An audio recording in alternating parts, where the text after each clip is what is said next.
Ladies and gentlemen, welcome to the main event.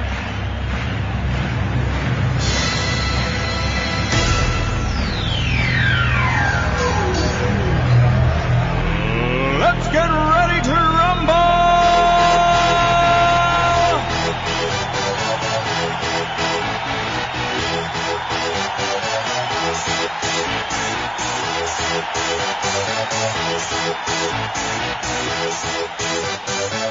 Y'all ready for this?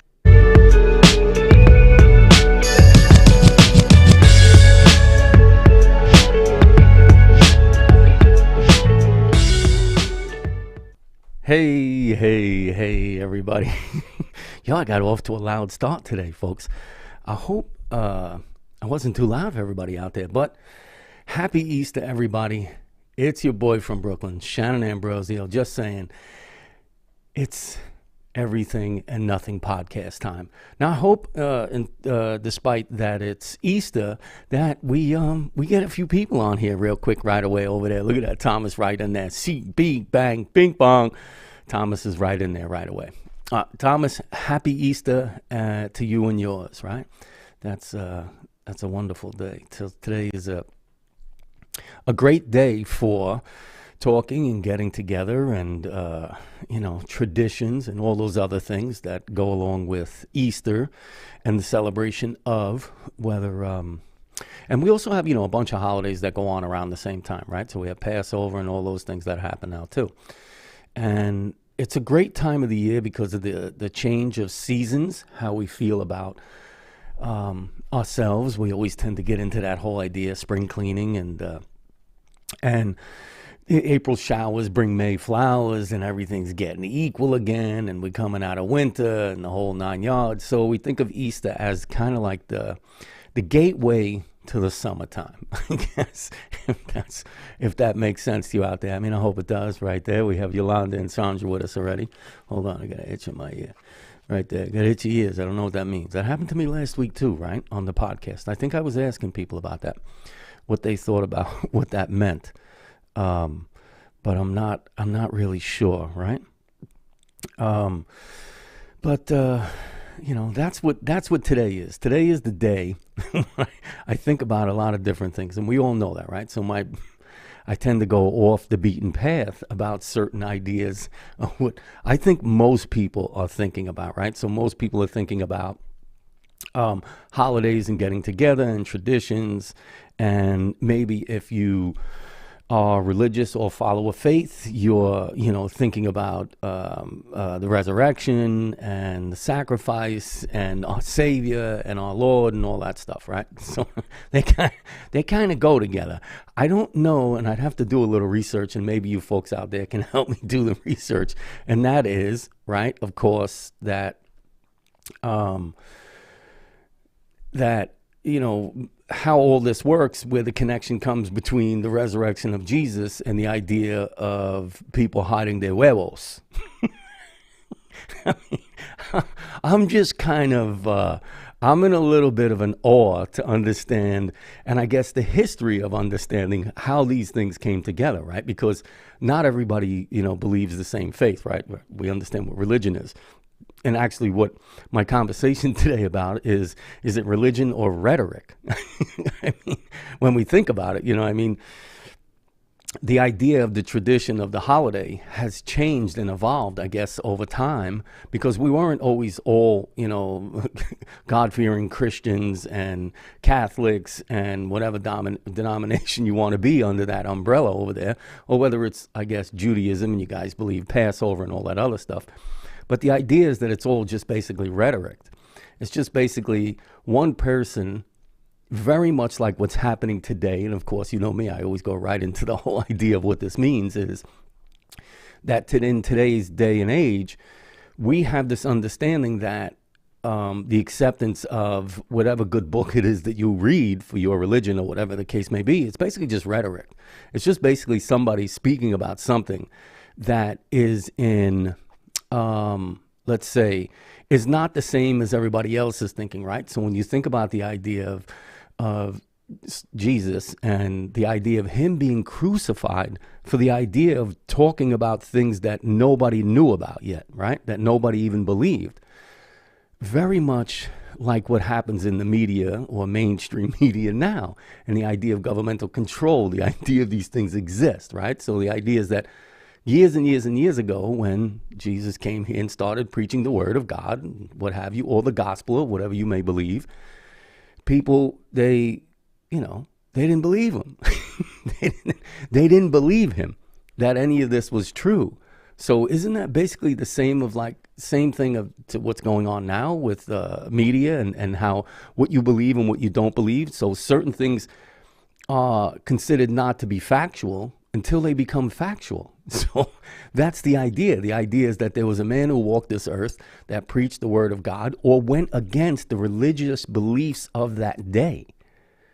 So they believed everything from what he said was untrue or like it couldn't be fact.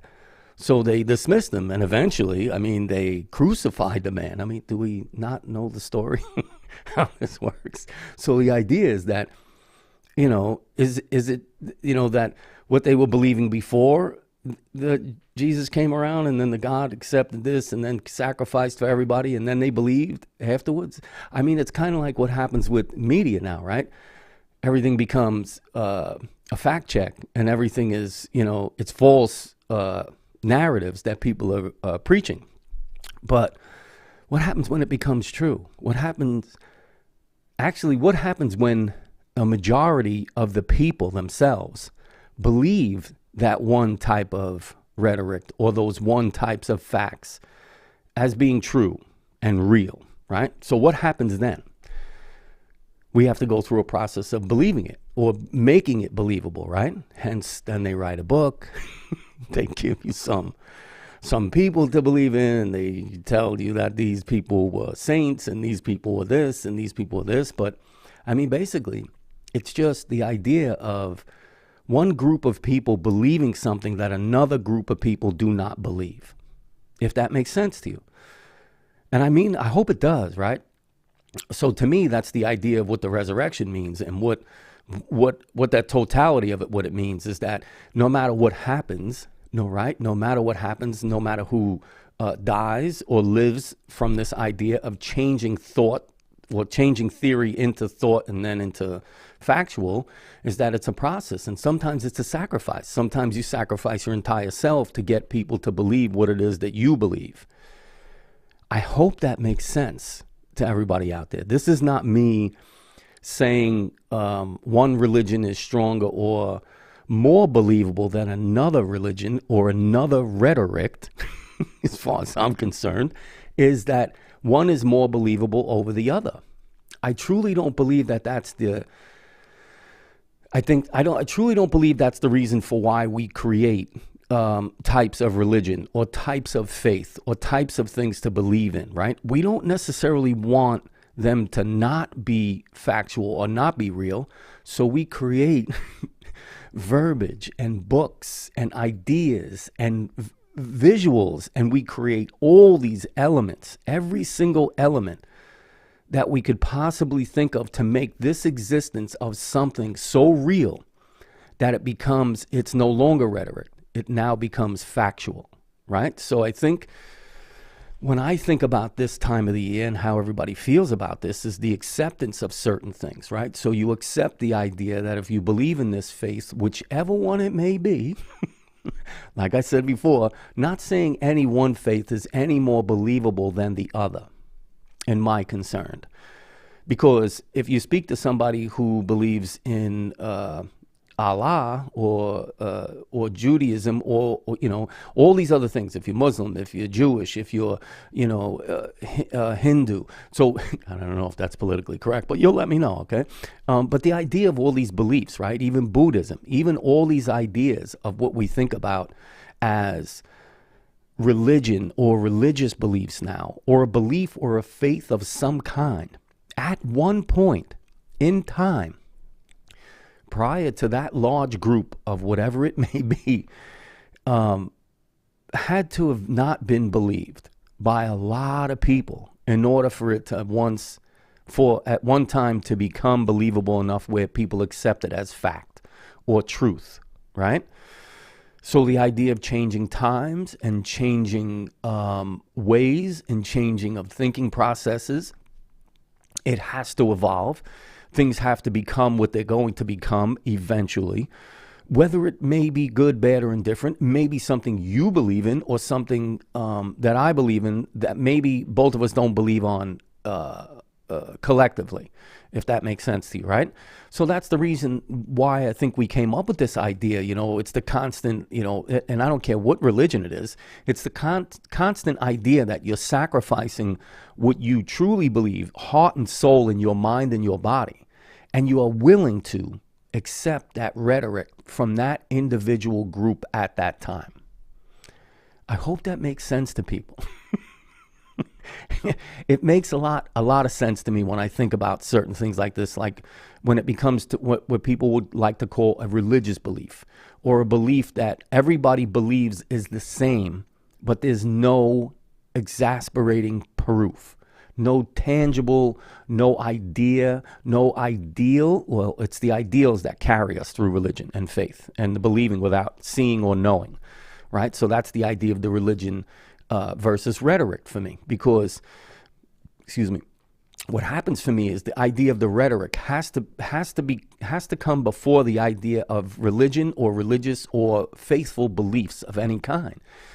And I truly believe that spreads, that there's a widespread and the gamut is very wide, right? So the chasm is wide in the idea of what we believe. Because your faith and your belief could be anything, right? You can have faith and believe in just about anything, right? It doesn't necessarily have to be any one particular god, gods, I don't know, serpents with heads and 3 claws and the snake tail, and I don't know, whatever it is. Maybe you're praying to a head of lettuce, whatever it may be. It's truly a choice of an individual to understand and believe whatever rhetoric, any faith of any kind. And it could be, goodness, we see it every day, right? Your faith could be in your party. I guess that's what they call them now, political parties. And you can have that faith and that belief that their rhetoric or the thing that they are, let's say, preaching. Let's use that one, because basically that's what we're all doing at one given time when it comes to idea of the political parties, not just political parties, social parties, and those things thereof, right? So the idea of hierarchies and all these things, they're all just basically ideas that a group of people have at any given time, and they're trying to push pawn or present their rhetoric in a way that's appealing to you, okay? And that, to me, is the biggest sense of faith of what that all means, right? The idea of your rhetoric. You are transcribing your religion or your faith or your belief due to rhetoric. It's due to the idea of somebody has a persuasive way of putting information, much like this at this point, whether it's me here or somebody else that's preaching the word of somebody else, if that makes sense, right? Because what would be the difference from me as to any other person who's preaching a belief or a guide or let's say a systematic idea or ideals or group of them that I believe in, that I can persuade or talk to other people about believing and understanding and thinking that my rhetoric is any different than anybody else's. To me, it's kind of a weird thing that we create this concept in our minds that somebody has to be sacrificed to the highest sacrifice that there could be, and that is your life, right? So is that what that means? Is that if somebody's willing to give their life for a belief in something, does that make that true religion? Not the gene company. And right, don't get funny out there. I know we like to be fashionable, but that's going a little ridiculous now. But that, to me, is the idea of what this means. What the difference for me of it means is the difference between rhetoric and religion. Is that you have to understand I think you have to understand wholeheartedly and fully understand the concept of whatever it is, this religion or faith or thing that you want to believe, whatever rhetoric they're giving you, right? To me, it's hard to grasp that concept, because I like the idea of keeping things open with the idea of trying to figure out the understanding for myself, and then choose a direction of any kind that I may want to follow at any given time, right? So that's a whole nother discussion as to if we're all born into this present state, or the understanding, right? Because most people you speak to, most people you speak to at any given time do believe that there probably is some type of superior, I guess, energy or person or persons or whatever have you, that are greater and much more significant as whatever form they are than we are, than human beings are, right? We all believe this, whether it's a faith or a religion, or, like I said, the idea that you believe in a head of lettuce.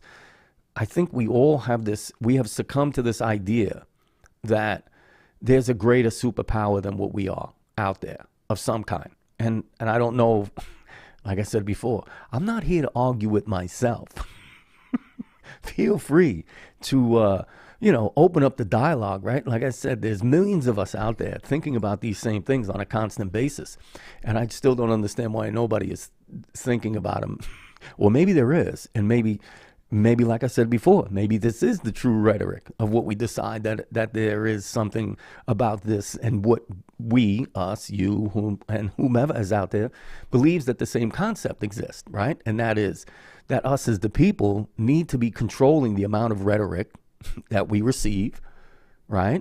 By learning to turn things off, and also shutting them down to the point where we get the intelligent thoughts into our own minds at that given time to decipher on our own. Here's another weird concept, right? And that is, we all got the same thinking power. We truly do. We truly do, all do have the same thinking power. I mean, there are exceptions. Don't get ridiculous out there, okay? Don't get ridiculous, all right? What I'm saying is that we all have this idea and this concept in our heads that we don't know why or what the reason is for what we're here, for whatever it's worth, right? But I'll tell you what, depending on the rhetoric that you listen to on a daily basis, will give you an idea of what they think your purpose is supposed to be. Your sacrifice supposed to be. It's supposed to be the greater of good of God and everybody else that's involved. And I go, I understand that's what we'd like to think, but in this idea of getting by and making sure that we all, I guess, live to the fullest extent that we possibly can, right? I guess that's the game plan. The game plan is that somehow we try to live as long as we possibly can. For what reason this is, we're not sure. We're really not sure. But somewhere along the line, they keep letting us know that it's better to be here than on the other side. And I'm not sure. I just know that the amount of rhetoric that we receive on a daily basis is kind of overwhelming. It's overwhelming to the point as to, what do you believe after a while? My goodness, now they created all these different sects. And I don't mean not sex as in S-E-X, sex as in S-E-C-T-S, sex. That means just separated things. Look at the big brain on Brad. But the idea is this, right? The idea is that they keep allowing these separations to happen more and more over time, right? So if you don't want to be one sex anymore, and now I'm using S-E-X as the example, if you don't want to be one sex, male, one of those two anymore, now you get to choose. There's a plethora of them that you can choose from. I'm not sure what they all are. I don't think, some of them aren't even words. So there's symbols involved in some of these. Thank you, Prince, for doing that. Thanks very much. I don't know what you went and did there with this heart symbol, but I don't know. You started something, and it's all just purple rain now. I'm not sure if you understand why doves cry now. But that's for you to decide, because you're no longer here. So the idea is the amount of rhetoric that we have to consume in order for us to understand certain things or certain beliefs during certain times, it has a lot to do with the amount of information that's being given to us freely, right? So, I mean, we think about opening up Pandora's box, and we certainly did. Pandora had this closed box, and we decided to open up the entire world to her. So to him. Again, there's a lot of division, there's signs, there's going on. Whether it's him, her, him, they, thee, them, thy, though, whatever it is, fee, fi, fo, fum. It's just crazy. But that's the idea, my idea behind religion and what we think about. I think celebrating certain things around this time of the year, right, is the sacrifice and the resurrection of certain things, right? And what I find very peculiar is that it happens this time of year basically in almost all religions, pretty much across the board, right? There's some kind of solstice that happens where we go from mourning into resurrection and rejoicing in the idea of freedoms again. That's what this means. I have no idea, right? Because what do we have this plan that we're being all atoned at a certain time of the year because of the weather, right? I mean, I don't understand that. And then the idea is that the reawakening and the resurrection and the re-understanding that we get to reinvent ourselves now. And I go, wow, it's kind of a false sense of idea that the rest of the time is you get to be wishy-washy all the time, and then all of a sudden, does somebody else sacrifice something, and you're like, hey, I feel better because they did it, right? The amount of rhetoric we receive from it, it's kind of a funny understanding for me. I like the idea of tradition. We all know that, right? So the idea of doing things traditionally, to me, is a great understanding of why we as people, we the people, collectively come together, right? We try to colonize. We try to be close to each other. We try to be surrounded by other human beings, right, on a daily basis, because we know what it's like to truly be alone. I think we have this embedded in us from the beginning. Going back to the crazy theories again, right? The idea that if we started from just two individuals and now look where we are, it's kind of an unbelievable task that had happened at one time. So when we think about how we drive people to people, for my understanding is that we naturally gravitate towards each other. To allow rhetoric or the idea of consuming information from something else or someone else to bring us together collectively, it's a good thing and it can be a bad thing. It can be something that we truly are passionate about for fellow human beings, right? Or it could be something done for the idea that we are looking for a control of some kind to make sure that we get a certain amount of people to believe the same thing we believe, right? I think that's the idea of the freedoms for me, and that's what I talk about a lot. Of what that means to me is the freedoms of people are going to be slowly but surely separated to the point where if you're not in a certain group, right, and you're not doing that same exact thing as that group, you can't be accepted for anything else, right? So the greater of the good it no longer happens. And that's my biggest fear on rhetoric that turns into religion of some kind, right? Wear a mask, don't wear a mask, vaxxed, unvaxxed, right? They create this idea between us that we don't get to have our own beliefs and our own ideas and ideals as to what we may think is right or wrong for us and maybe our family and whatever the case may be. Is that eventually this big conglomerate of some kind will slowly but surely start damaging the idea of what we truly believed to be together as human beings, creating some kind of organic, the organic basis of the creation. And that to me is such a horrible, false thing to let rhetoric dictate at some point in time. I think very much like what's going on now is we're trying to blur the lines between what we feel is male and female.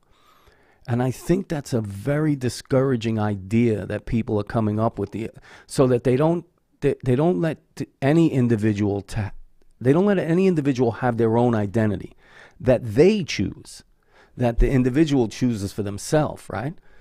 So they use this idea of rhetoric to get us to think differently, so that we don't want people to be treated like people anymore. We want them to be treated like the group that the government is telling us now that we need to be in. So they're preaching this form of rhetoric into religion, to where they're getting you to understand that you don't exist anymore, and it doesn't matter whether you, I mean, come on, let's be realistic about certain things. If they're now starting to tell everybody it doesn't matter if you're male, female, animal, land, sea mammal, like they're not giving anybody a clear and concise understanding of what us as communal people, human beings, what we truly are. And that's, I mean, we truly are just human beings, and that's it. Like if there's so many other species that are on this planet, and who knows if they believe rhetoric, or if there's somebody that's doing the same thing in their world, that they're doing here. We don't really know, right? Because that's a little bit too intellectual, even for everybody to understand that there's all kinds of ecosystems happening on this planet at one given time, and that we don't control all of it. We only control this idea of the human race. We truly don't control the idea of any other race, of any other being on this planet. We truly don't.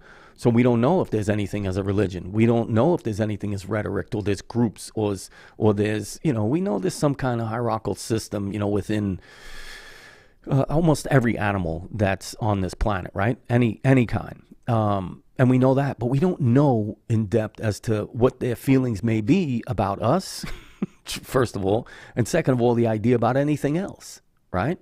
So the idea that I personally think that we have this idea that we don't truly believe in anything unless there's rhetoric behind it. So unless there's some kind of persuasive idea of what somebody's trying to tell us that it's supposed to be, then we believe it, right? Then we believe it, right? It's like when you go to church and then they have a certain beliefs depending on what type of church that is, whether it's, I don't know, Protestant, Episcopalian. I mean, the denominations and the idea of what people's rhetoric have gotten other people to believe and follow. It couldn't be any more further apart than it is close, right? Because we all have this idea that there's a greater being, and that there's a sacrifice that had happened at one point for us to be here. That's what we know. And we know that across almost every religion. So why is it so hard for us to believe that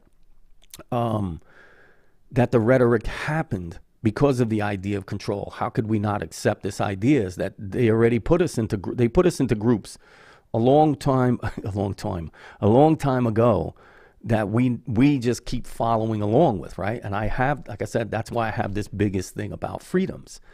And when you think about freedom and how it relates to everything, it should relate to everything. It should relate to whatever it is you want to believe in, whatever your faith may want to be, whatever you're willing to sacrifice to follow your faith or your beliefs, whatever case may be, right? I'm not saying be fanatical. I'll try not to be that.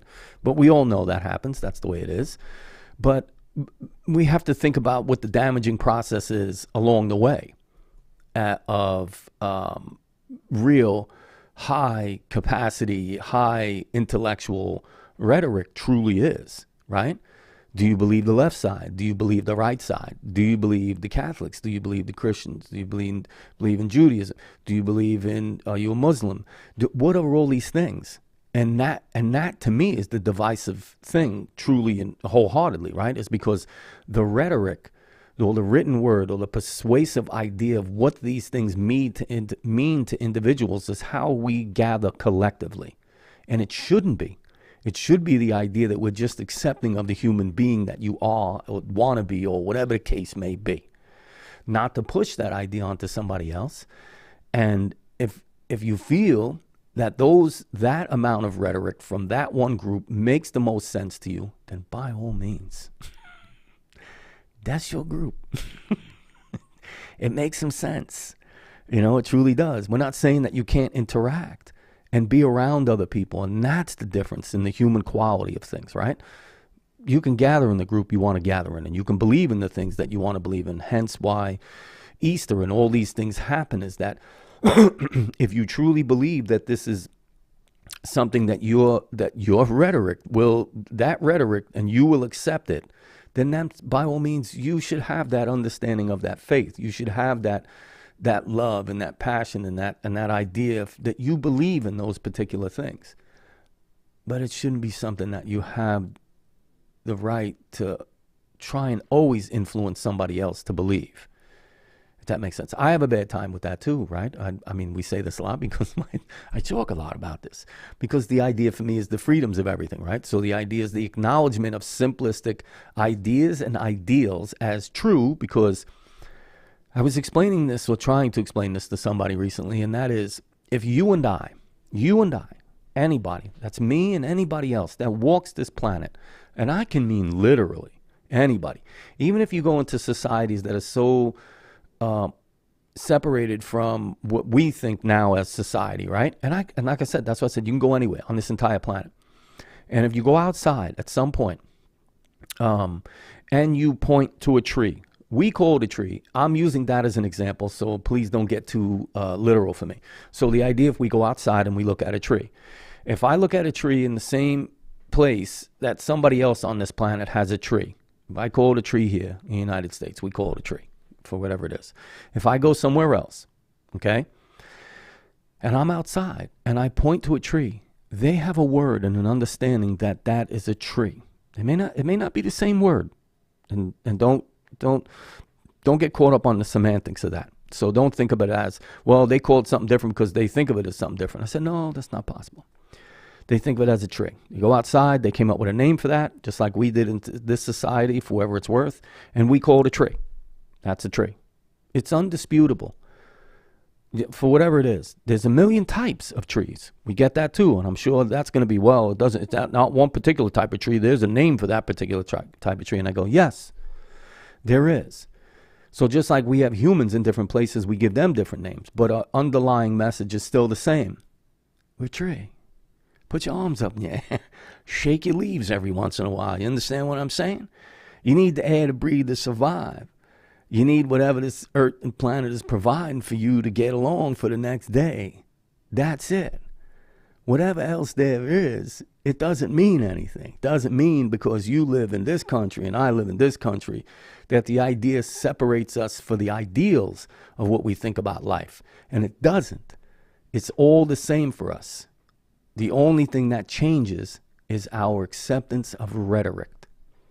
So make sure your religion is not too persuasive to the point where you cannot stray from the understanding that life happens around whatever belief or religion you may believe in, okay? And that there's other rhetoric and other listening factors and other ways to do things that you can think of differently and you can accept in the same way, if that makes sense.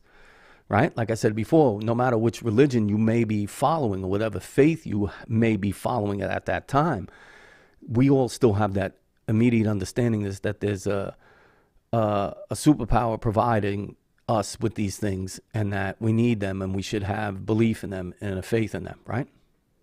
So not believing one rhetoric and believing another one over yours is kind of foolish, you know? It's kind of like the idea when I read the book Life of Pi. The movie's great too, don't get me wrong, but the book is much more explicit. So the idea is that the young man was just making a point into saying that to his parents is that, well, I want to believe in every religion. I'm hedging my bets. I'm doubling down on all the numbers and all the colors, if that makes sense, because you have to think about it in the perspective of a younger person, right? Is still not really aware of what's going on and knows that there's this religion, because that's where I go and worship on a daily or weekly or whatever the case may be. But then there are other people that I know that believe and worship on different days and believe in a different God. And his understanding was, well, if I got in a good word on all of them, wouldn't that just be better than just one of them? I mean, so he read all the books and he tried to understand all the ideas and ideals of why people follow different religious faiths. And that was based on the amount of rhetoric. It was based on the amount of influence, the words that particular religion or faith had that made sense to this young person. And to me, that makes a lot of sense too, right? It's kind of like, I don't want to believe one over the other. I just want to wait to see what happens. And then I can make an educated guess for myself, and I get my own brain involved. And then eventually I could surmise what I think is right, wrong, or indifferent, or something that I want to follow. But I don't think it should be pushed at you to the point where, you got to be vaxxed, or you got to wear that mask, or you can only hang out with those group of people because you won't offend anybody else, or you can only go worship this one place because that's the area you're in and you're only allowed to worship that thing in that area. And I said, well, that kind of puts a damper on the rest of my brain and body and soul and everything else that we're claiming that our faith and our freedoms have. We just kind of kiboshed it. We came up with a reason why it wasn't going to work rather than letting it work, right? So that's the idea for me between the idea of religion and rhetoric, is that I have to believe the religion or whatever it is that you're selling because I'm a customer just like everybody else. If I'm going to spend my money on your faith and your religious beliefs, I want to make sure they're kind of aligned with mine. And that's why I got a big problem with the government, is because they seem to have their own religion and they only want their kind of people to get on better and have more opportunities and more things for their friends. And that's how that works. So the rest of us got to kind of get pushed to the side, right? And I've got a big problem with that one right there. So that's how I feel. It's not a big one, and it's not a biblical one, but it's one I think worth opening up conversation for. And you know me, here I go. I'm going to go right through this. Please make sure you are subscribed to my channel. It really does help everything. It helps everything. Numbers, subscription, the whole 9 yards. It just helps me and the channel further on the idea of getting more people to open dialogue. So please subscribe to my channel. I really appreciate that, right? And don't forget, you got any questions, any comments? If you think that I'm kind of going on a good path with this one, then by all means, leave a few words down there below in the comments, and we'll open up the dialogue. You and I will get to talking about it. And that's a great way to get good, different rhetoric from different perspectives. That's very, very important. And listen to me, I got 2 other channels on here, right? Look, they're up there, right there. So the other 2 channels down there in the description, the description below. So if you want to check them out, I got some cooking videos and some building videos over there. You know how it is. Please, all my social media. I know everybody's going to be asking what I cooked today, blah, blah, blah, for the holidays. I post all my pictures on social media. So go down in the description and follow me on social media. And I put the pictures in. I'll let you know when the podcast is on. So go over there and friend me on the social media. And listen to me. You can listen just to audio. Over there, over here, right here. This is where all the audio will live for my podcast. So you can find all the audio platforms right there. Like I said, throw me on in the car, you and your friends over there. You'll laugh because it's kind of funny. It just is. And if you feel like it and there's somebody else who, may find this totally hilarious or a little bit of useful information, pass this on with them. Share it with them. I'm sure they'd like to hear from you as much as I would like to hear from you. And don't forget, get your bell rung, folks. Ring that bell so you get notified when the podcast is getting ready to go live, when it is live, and when I post. I put the shorts up on here as well for the podcast, so you don't have to watch the whole thing. That's another great thing right there. And if you like it, 3 thumbs up. Throw 2 thumbs up if you can. Come back, look, tell a friend, throw a thumbs up, tell a friend, then they throw a thumbs up. And then we're all happy. We're doing kumbaya and everybody's laughing. We're all nice to each other. How wonderful is that, right? I love that part of, this whole thing. And this is the ENN Studios, where I do my live stream and a podcast here on YouTube, and I absolutely love it. I love the idea of you guys coming and hanging out with me on Sundays. I love the idea of talking about things that are on my mind and maybe getting them cleared up by speaking them aloud. I think that works for me the most, right? Because we all know I like to talk, right? But I like the idea that I'm maybe getting other people to think about certain things. And that to me that's worth the admission. That's worth the price of admission, right? So I have a dear friend with us, Mr. Doug Blancero. Everybody say hello to Doug Blancero. Say hello to Sailor. Mr. Tim Hughes is here. Who else is with us? Sherry, right? Right, Sandra said, Yolanda, hello. Happy Easter to everybody out there. Appreciate you. The danger becomes when the beliefs of any groups move from creating the greater good to just amassing power. Correct. Doug, I talk about that a lot. Absolute power corrupts. Absolutely. It does not do the opposite. It just doesn't. It's never happened in the dawn of time that this doesn't work that way. That we are created in the image of greater power, and we're able to accept, forgive, and love. How much more understanding and accepting must the greater power be? Yeah, I mean that's a hard one to swallow. Sometimes it's a big pill for anybody to chew on, right? Or have to swallow at any point, right? Because when we think about what we feel about God and the superior powers of supposedly this thing, this entity of some kind, and then we think to ourselves, how could that one thing, that great power, let us amass such hate for each other at times that are despicable? To me, is hard for me to fathom. I know we all get this idea, and that faith teaches us that we have free will. So if we have free will, and this superior being doesn't have free will, why are they supposing the same on us? So I say, listen to me, partner. If you out there, Mr. Superior Being, whatever you do, right now is about the time. Right now, like I know you gave us the free will, but right about now is the time, I think, where you should take some of that back. Just start saying, hey, listen to me, partner. This is the way it was supposed to be. It ain't supposed to be like this. So we're going to change it back. And that's just the way it is. Your free will has been revoked. How wonderful of a concept would that be, right? At any one given point in anybody's religious belief or faith, is that superior person came down and said, whoa, hold on a second, we're going to switch this up for a little bit, right? Just a minute. That's not supposed to go like that. So I don't know whatever it is that you may believe in or don't believe in. But to me, we're in a position now, I think, where that needs to happen most, right?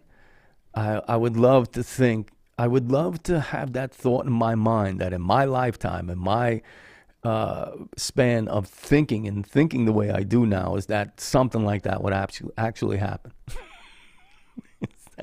I'd have to put all my faith and all my belief into that idea that this superior entity of some kind comes down and just puts a kibosh on everything and goes, whoa, time's up.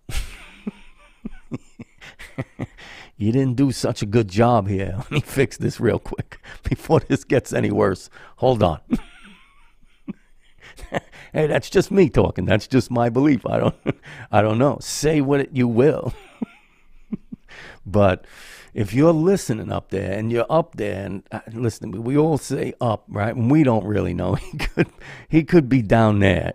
We're not sure. It could be the east. It could be the west. We're not sure. We just all go look up because we're not sure.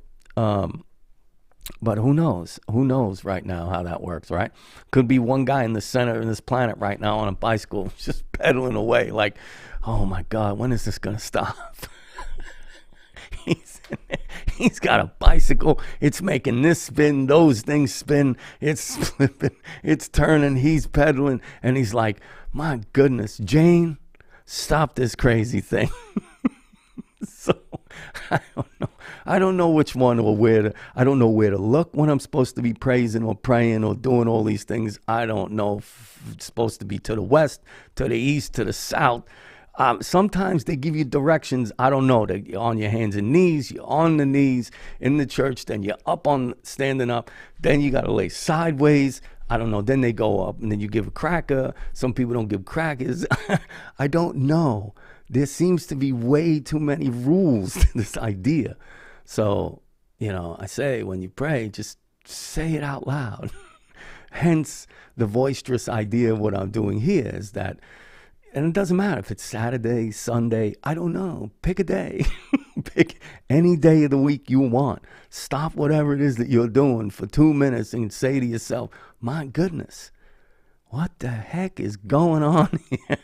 How the heck did this all happen?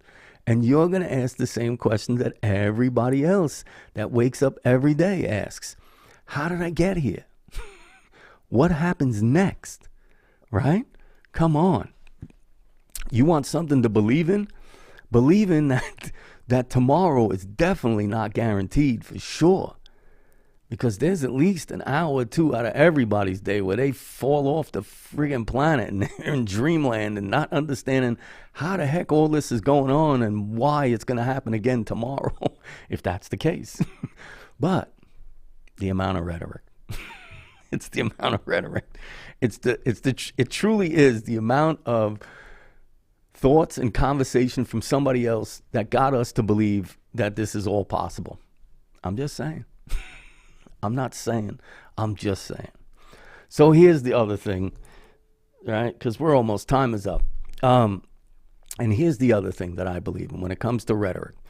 If the words you're saying truly have a pleasant meaning as to why they are being said, like have a nice day, smile, I don't know, anything thereof, happy birthday.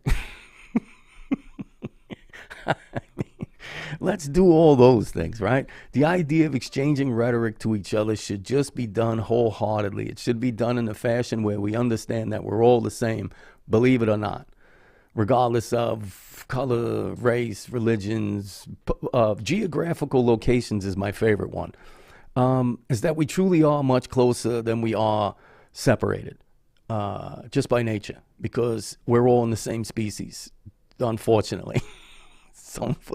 Some of us are an altered version of the species. Some of us are right at the species. But that's what makes us who we are. And I definitely believe that, you know who's getting the goat today? I'll tell you who's getting the goat today. All you big religions out there. Never mind big corp, never mind government. All you big religions out there. Passing your rhetoric on to everybody else and proposing that your God is better than anybody else's God. You should be ashamed of yourselves. You should be ashamed that you are preaching any one thing over another. Don't we all just want to be loved? Yes, we do. Now listen to me, folks. You know how it goes. Every day is a good day, folks, even on Easter. And if you didn't have an Easter egg hunt, don't you worry. I'm going to hide my huevos just for you, folks. Now remember, every day is going to be a good day. And if you give a smile, you going to get a smile. Give a bunch of them smiles out there, folks. We all need them. We all want them. And listen to me, leave the Easter bunny alone. His ears have been tugged on long enough. Almost out, folks. What do you say? What do you say? Anything? Anything? All right. I'm out. You folks have an amazing rest of the day. Happy Easter.